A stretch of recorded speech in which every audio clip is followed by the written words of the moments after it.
America will never allow foreign powers to rob our people or drive us back into and out of our own hemisphere. That's what they did. And the Monroe Doctrine is a big deal.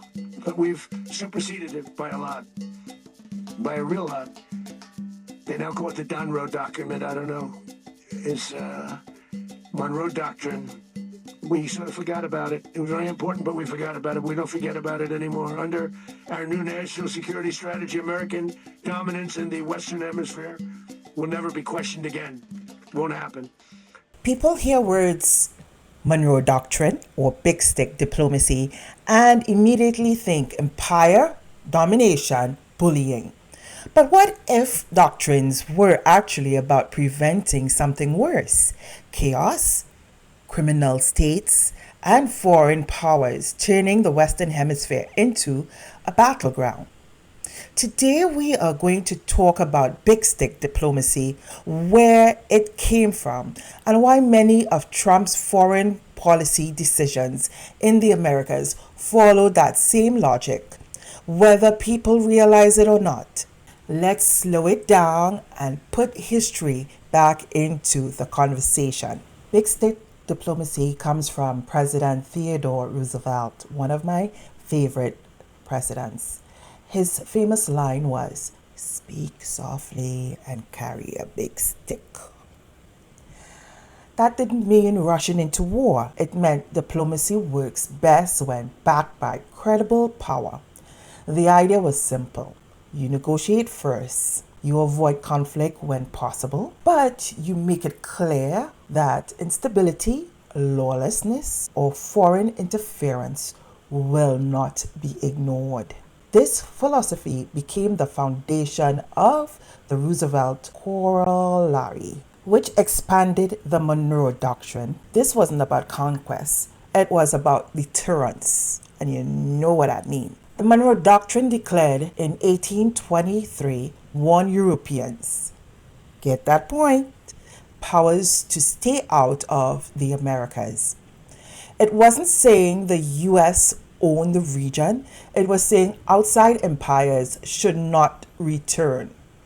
Roosevelt's concern was this: if countries in the hemisphere collapse, foreign powers would step in under the excuse of restoring order.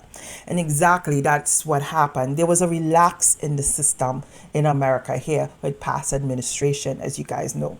So just in concluding, for decades, other administrations have neglected or even contributed to these growing security threats in the Western Hemisphere.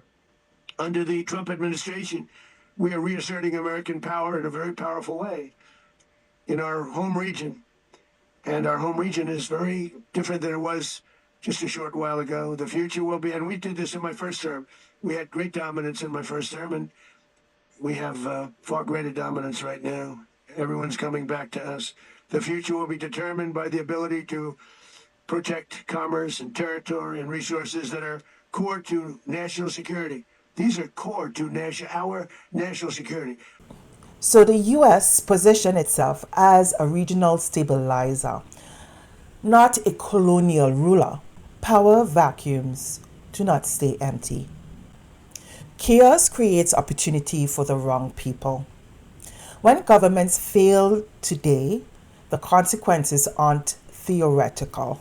We see drug trafficking networks replacing state authority, corruption becoming institutional, authoritarian leaders partnering with criminal groups, foreign powers expanding influence through weak regimes. This doesn't say contained. Drugs, weapons, migration, pressures, and instability spill across borders. This wasn't about regime change by force.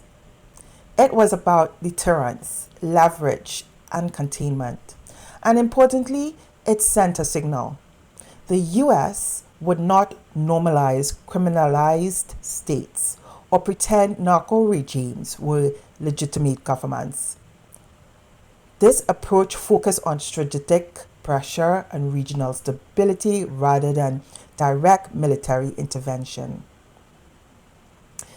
You can disagree with the style, but the doctrine is older than Trump. Is this imperialism? Critics say doctrines like this undermine sovereignty. But here's the uncomfortable truth. A country controlled by cartels or authoritarian elites is not sovereign, it's captured. True sovereignty requires functional institutions, rule of law, control over territory. Ignoring collapse doesn't empower people, it abandons them. Non intervention sounds noble until chaos fills the space. Stability is not oppression, people. It's not. Big stick diplomacy isn't about domination, it's about deterrence, boundaries, and preventing instability from spreading. Trump didn't invent this approach, he inherited. The Monroe Doctrine and Roosevelt Collari are still shaping how powers work in the Western Hemisphere. And whether people like it or not, the core idea remains: stability protects freedom far more than chaos will. That's the conversation we should actually be having. Now remember to like, share, and subscribe. And like me now. Who God bless, no man curse. And if God be for you, America, who could be against you?